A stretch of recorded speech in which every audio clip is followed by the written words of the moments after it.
make you 45 years old? Yes. A woman gets out of a taxi. Her name used to be Adeline Bowman, but now she lives under the name Jennifer Larson. She knocks on a door. A guy named Jeff opened the door, asking her to be quiet because his father was still asleep. Adeline has bought fake documents and advised Jeff to use his potential for more significant things rather than illegal business. Adeline returns home, where she lives with her beloved pet. She has many antique items, including a black and white wedding photograph.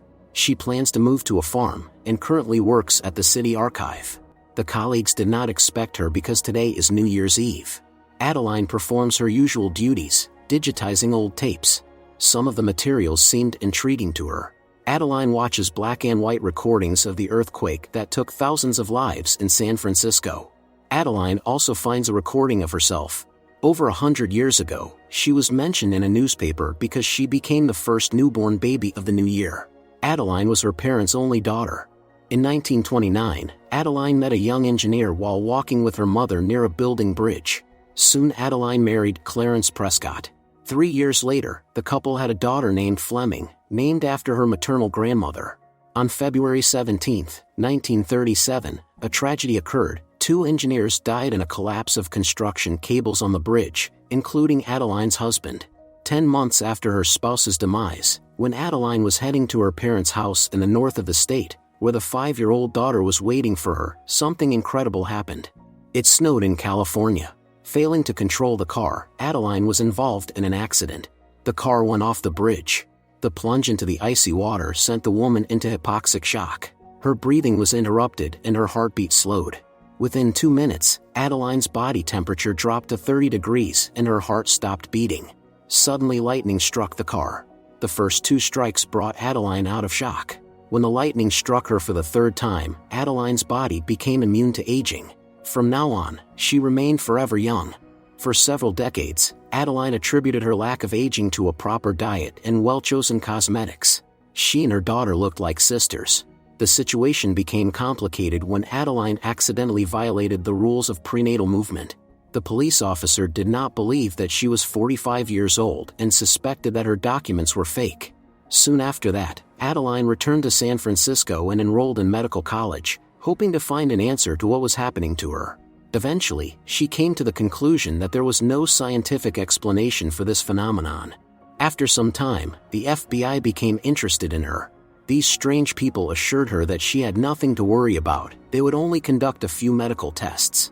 When they brought her to the military base, Adeline panicked and tried to get out of the car. Finally, she succeeded. The woman escaped, and packing essential belongings, said goodbye to her daughter. Adeline planned to hide for a while and live under a false name because it was the only way out.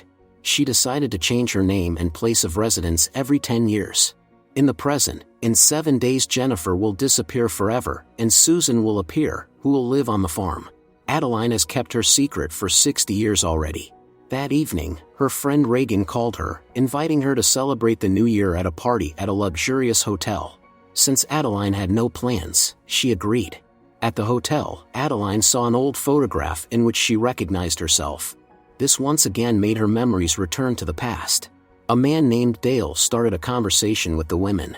He was an artist, who having refused the money of his wealthy family, never found fame.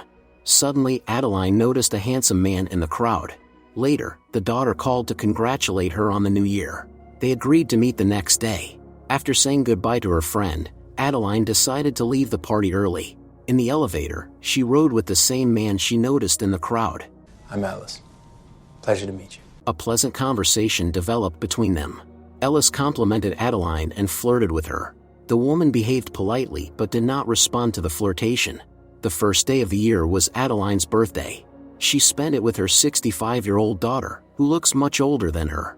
Fleming admitted that she's considering moving to an elite retirement home in Arizona, following the example of her friend. Adeline doesn't like this idea, so she tried to convince the daughter to live with her instead. However, Fleming believes that she'll be better off in Arizona. At work in the archive, Adeline found out that a Mr. Jones is donating books to their library for a very large sum. It turned out that Mr. Jones is the same man from the party. He did it to impress Adeline.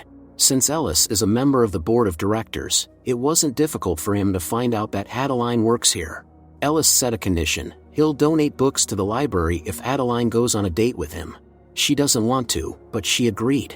Ellis chose an unusual place for the date, the mines under the city, where an old boat was recently discovered. Ellis intends to have the place made public. When he asked Adeline to tell him something about herself, she said it was time to go home. He offered to walk her home. Adeline confessed that she'll be moving soon. Ellis convinced her to go on another date with him. The next day, Adeline went to a lawyer, saying that due to constant moves, she wants to add a recipient to her account. Seeing the man's picture on the wall, Adeline recalled coming to him to freeze her investments. Now, Jennifer has access to her account under another alter ego, Susan. In the evening, as agreed, she went to visit Ellis. He's doing the renovations himself, so there's still a lot of work to be done. Ellis cooked dinner himself. He talked about his family and confessed to Adeline that the first time he saw her was not at the party, but earlier. She was sitting on the steps, reading a Braille book. At that moment, Ellis decided by all means to meet the beautiful woman. Realizing that Ellis wanted to kiss her, Adeline said it would be better if didn't go too far. But Ellis disagreed and kissed her anyway. Passion arose between them. The next morning, Ellis asked if they would see each other again, but Adeline didn't answer. He was surprised to learn that she knew Portuguese. The woman struck him as a real mystery. Looking out of the cab at the bench in the park, Adeline remembered the past. There was a guy sitting on the bench who wanted to ask her to marry him. That day Adeline had asked the cab driver to keep driving, thinking it was better for everyone. When she arrived home, she saw her beloved dog lying on the floor. The vet said they were powerless to help the pet because he was too old. It broke Adeline's heart. May I have a moment alone with him, please? Returning home, she couldn't stop crying. Ellis left her many voicemails, but she didn't respond to any of it. This was not the first time Adeline had to say goodbye to those she loved. Everyone around her grew old and died, while she seemed to be frozen in time. Adeline cried bitterly. One day Ellis found her on the street after learning her address at the library. Adeline told him directly that nothing could happen between them. Soon she began preparing to move. Looking at photos of her young daughter, Adeline couldn't believe she had already lived a whole life. She admitted that she was tired of running and lying her whole life. Fleming believes that the mother should finally accept the situation as it is. The intelligence services are no longer looking for her, as everyone who might have known something has long since passed away. Fleming also believes that it's time for the mother to meet her true love. Adeline took her daughter's advice and apologized to Ellis. She says she understands if you don't... Oh, you heard that. They soon met again, and Adeline took Ellis to a special place. In the 1930s, this was the most popular cinema in the city. Ellis was amazed that Adeline could speak about that time as if she had been there. Thanks to the photoluminescent threads, the ceiling resembled a beautiful starry sky. In this romantic moment, Ellis invited Adeline to his parents' 40th wedding anniversary. The journey was long, so they had to drive all day. On the way, the couple met Ellis's sister, who got into the car with them. Kiki turned out to be a very cheerful and sociable girl. Meanwhile, Ellis's father shared his suspicions with the wife that their son's another girlfriend is only dating him for money. However, upon seeing the woman, William immediately recognized her and called her by her real name, Adeline Bowman. Jennifer said that Adeline Bowman was her mother, with whom they are very similar. According to William, he met Adeline in London. The woman lied that Adeline passed away 6 years ago. This news deeply upset William. All night long the man could not sleep, remembering how in his youth he had met Adeline, whose car had stalled in the countryside. He helped her. That's how they met. The couple spent the next 5 weeks together, and Adeline did what she promised herself not to do. She fell in love. In the present, the family gathered for breakfast. William talked about how he met Adeline, who was the most amazing person in his life. If not for her, William would never have become interested in astronomy and mathematics. Kathy was upset, realizing that her husband still loved Adeline. They had been married for 40 years, and today was their anniversary. William convinced his wife that all of that was in the distant past. Besides, Adeline was no longer alive. None of the family members suspected that Adeline had been with them all along. In the evening, the family played a word-guessing game. Everyone was surprised at how erudite Adeline was. She knew literally everything. At some point, Ellis talked about the comet his father discovered and named after Adeline. Every year the family waits for the comet to pass close to Earth. Adeline couldn't hold back her tears, even though she tried not to show that she was sad. She went for a walk, not expecting that William was also there. He told her that he named the comet after Adeline because she was the most unique person in his life. Years ago, William wanted to call her to marriage and bought an engagement ring, but she never came. Before going to sleep, Ellis told Adeline that he loved her, even though they had only just met. Adeline was not ready to say the same thing back yet. The next day, seeing the exact same scar on his son's girlfriend's arm as his beloved's, William was shocked. He remembered how Adeline had hurt her arm when they were walking in the woods. Since William was a doctor, he sewed up her wound himself. That day the lovers took a commemorative photograph. In the present, William holds it in his hand. Adeline meanwhile was taking a walk. William caught up with her and told her he knew the truth. Her scar was proof. Adeline cried, not knowing what to say. She has no explanation for why she once stopped aging. All this time, William thought he was going crazy, but now he understands why the beloved disappeared from his life. She just wanted to do the right thing. William asked Adeline not to run away from Ellis like she ran away from him. Adeline didn't know what to do and rushed back to the house to pack up. She left a note for Ellis, planning to run away again. William tried to stop her, but Adeline believed it was for the best. Meanwhile, Ellis, who had just finished showering, discovered that Adeline's things were missing from the room. Then he saw the note in which his beloved wrote that she had to leave. Ellis wanted to follow her, but William told him that she would not return. The son realized that his father was hiding something. Adeline didn't answer Ellis's calls, but he still went after her. Along the way, she thought about those she loved and cried.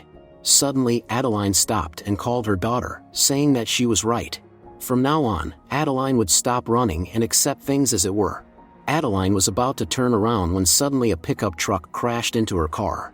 The car went off the road, and Adeline landed on the ground. For the first time in 78 years, it snowed in that area. Ellis arrived and immediately rushed to his unconscious lover. Her body temperature dropped to 30 degrees, and her heart stopped beating. Ellis was desperately trying to revive his beloved, but she didn't come to. He didn't know that Adeline was actually 107 years old. The arriving paramedics used a defibrillator to bring Adeline back to life. Immediately after that, she was urgently taken to the hospital.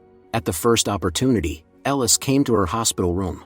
He thought the beloved had run away because of his confession of love. Adeline hugged Ellis, saying that she loved him too. Finally, she gathered the courage to tell him the truth. Soon Fleming joined them, very worried about her mother. Fleming told everyone that she was Adeline's grandmother, but now Ellis knows the truth. Adeline's daughter hugged him crying. Soon the Jones family threw a party at their home to celebrate their wedding anniversary. William toasted his wife, who showed him that the most important thing in life is family through her boundless love.